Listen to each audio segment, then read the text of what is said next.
Assalamualaikum warahmatullahi wabarakatuh. Perkenalkan, nama saya Agung Tirta Kusuma Aji dengan NPM 2018 4350 1275. Program Studi Teknik Informatika Fakultas Teknik dan Ilmu Komputer Universitas Indraprasta PGRI Jakarta. Di sini saya akan mengsimulasikan program tugas akhir saya dengan judul Perancangan Sistem Informasi Pembayaran SPP pada Politeknik Sains Seni Reka Kreasi berbasis Java. Sebelum kita memulai menjalankan aplikasinya, terlebih dahulu kita membuka exam.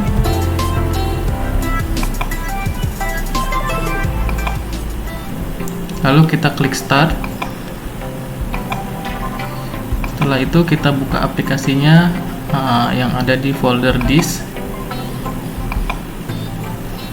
Setelah muncul tampilan splash screen, maka setelah itu akan muncul login aplikasi. Di sini kita langsung saja masukkan username dan passwordnya.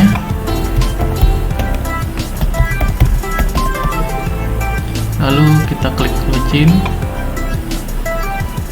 Jika aplikasi berhasil dijalankan, maka dia akan muncul tampilan login berhasil. Lalu kita klik OK saja.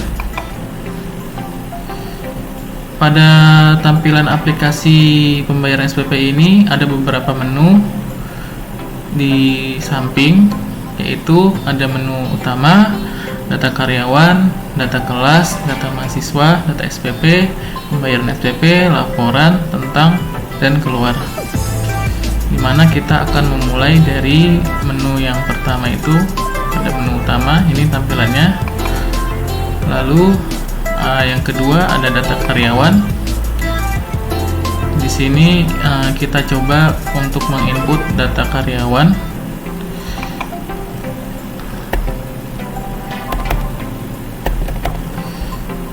Misalnya dengan nama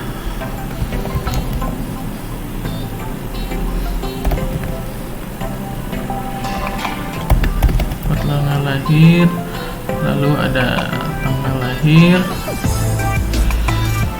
lalu ada jenis kelamin, agama, alamat, lalu ada status karyawan, dan terakhir ada pendidikan terakhir. Jika semua data sudah kita masukkan, kita coba simpan data karyawan ini. Jika data karyawan berhasil diinput, maka dia akan menampilkan data tersimpan. Lalu kita klik OK saja. Di sini maka akan muncul data karyawan tersebut. Lalu selanjutnya kita masuk ke data kelas, di mana data kelas ini kita menginputkan data kelas yang ada di kampus. Di sini contohnya ID kelasnya ada AN 191 20 sampai 23, dan di sini ada DK 19 sampai 23 dan DP 19 sampai 23. Di sini kita coba memasukkan kelas animasi yang tahun 2023. Lalu kita masukkan saja nama kelasnya, misalnya animasi 2023. Program studinya lalu kita pilih saja. Setelah itu kita klik simpan. Jika tersimpan, maka dia akan memunculkan tampilan data disimpan. Lalu jika tersimpan, maka di sini di sampingnya akan muncul data kelasnya. Setelah itu kita lanjut ke data mahasiswa, di mana data mahasiswa kita input NIM-nya, misalnya kita input 300, nama mahasiswanya Agung Tirta, kelasnya kita pilih tadi sesuai yang kita masukkan data kelasnya, AN 2023, alamatnya, nomor teleponnya, lalu angkatannya 2023, program studinya kita pilih sesuai animasi, lalu kita klik simpan, maka dia akan memunculkan data disimpan. Di sini akan muncul data mahasiswanya. Setelah itu kita coba langsung ke data SPP. Di dalam data SPP kita diminta untuk mengelola data SPP, di mana ID kelas yang kita masukkan sesuai kelas yang ingin kita masukkan, pembayaran SPP-nya totalnya berapa. Tadi kita memasukkan animasi AN 2023, lalu kita contoh, kita klik AN 2023 nya ini, tahunnya kita masukkan saja, tahun angkatannya 2023, nominalnya misalnya kita masukkan 1.200.000. Setelah itu kita klik simpan, maka dia akan tersimpan AN 2023 dengan nominal 1.200.000. Setelah itu kita masuk ke pembayaran SPP. Nah, berikut adalah tampilan transaksi pembayaran SPP, di mana yang pertama yang harus kita masukkan itu ada ID pembayaran. Kita bisa input, masukkan ID pembayarannya, contohnya kan TR 008. Kita bisa masukkan NIM mahasiswa yang tadi, misalnya ini NIM-nya 300. Kita masukkan NIM-nya 300, lalu kita klik cari, maka akan muncul nama mahasiswa tersebut. Setelah itu kita masukkan ID kelas yang tadi mahasiswa tersebut. Kita masukkan AN animasi 2023. Lalu di sini ketika kita klik cari, maka dia akan muncul tahun angkatannya dengan nominal jumlah yang harus ia bayarkan.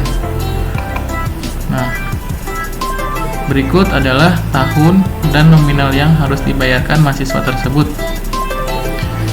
per bulannya. Lalu tanggal pembayarannya kita klik tanggal sekarang, misalnya jumlah bayar kita bisa masukkan jumlah yang mahasiswa bayar kepada kita. Misalnya contohnya dia membayar uang 1.350.000, lalu memberi pembayarannya melalui metode tunai. Di sini ada dua metode, bisa transfer, bisa tunai. Di sini contoh kita menggunakan metode pembayaran tunai. Setelah itu di sini ada kembali, yang dimana kembali ini nanti akan muncul setelah kita simpan data ini. Jika dia memiliki kembalian, maka dia akan muncul di sini ke total kembaliannya. Dan jika dia tidak ada kembali, maka jumlah kembalinya maka 0. Di sini kita bisa kasih keterangan, misalnya SPP bulan Februari. Setelah itu 2023. Setelah itu kita coba simpan. Maka jika berhasil, dia akan muncul data disimpan. Dan dia akan muncul total kembalian yang harus dikembalikan, yang dimana nominalnya yang harus dibayarkan 1.200.000, yang ia bayarkan 1.350.000, maka kembalinya yang harus dikembalikan Rp150.000. Lalu kita klik OK. Setelah itu kita langsung saja masuk ke menu laporan, di mana menu laporan ini ada laporan kelas, mahasiswa, pembayaran SPP, cetak data SPP, laporan karyawan, cetak rekap pembayaran SPP. Di sini kita coba dulu cek laporan karyawan.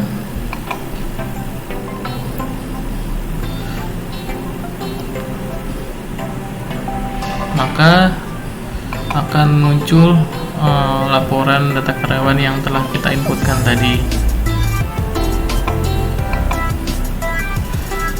Setelah itu kita coba cetak laporan data kelas, lalu maka akan muncul laporan data kelas yang kita input tadi. Setelah itu kita coba data mahasiswa, maka akan muncul di sini data mahasiswa yang kita input tadi. Setelah itu kita coba cek data SPP, di mana data SPP ini nominal tagihan yang harus mahasiswa bayarkan berdasarkan tagihan yang telah kita buat. Setelah itu kita ada di cetak pembayaran SPP. Nah, di sini kita tinggal masukkan saja ID pembayaran yang tadi kita inputkan tadi di pembayaran SPP. Di bawah sini ada tabel, kita bisa pilih data yang kita ingin cetak.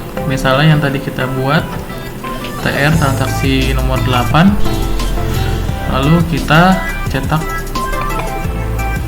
maka dia akan muncul transaksi yang kita input tadi barusan.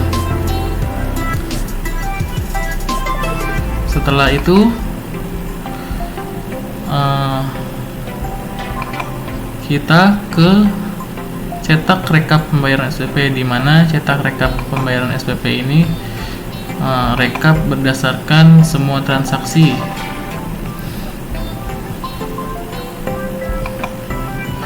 Setelah itu di sini ada menu tentang, yang dimana di sini adalah tentang aplikasi ini yang dibuat tahun berapa. Setelah itu yang terakhir ada menu keluar, dimana dia akan memunculkan peringatan apakah Anda ingin keluar. Mungkin itu saja yang bisa saya dapat sampaikan tentang program tugas akhir ini. Kurang lebihnya mohon maaf. Wassalamualaikum warahmatullahi wabarakatuh.